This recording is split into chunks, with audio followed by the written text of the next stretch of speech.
David Garrett. Mr Speaker, I wasn't planning to take a call on this bill, but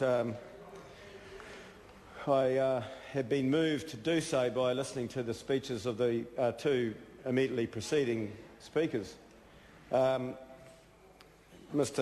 Parker and I share professions.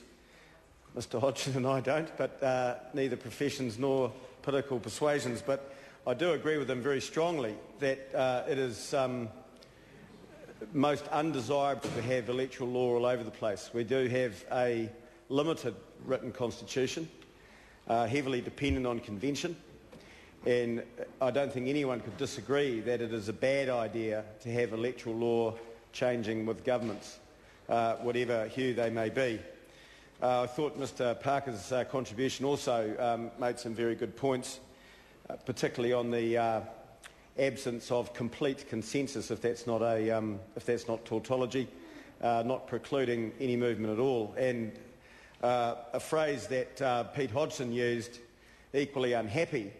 I think, I don't know Mr Parker's specialisation in the law, but certainly as a litigator I know that oftentimes when both parties are equally unhappy at the end of a case, the judge has fairly well got it right.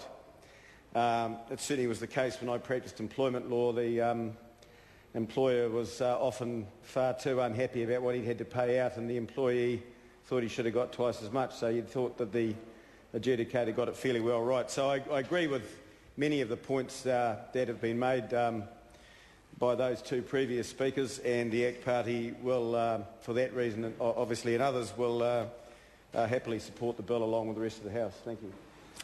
Debate is now concluded, so the question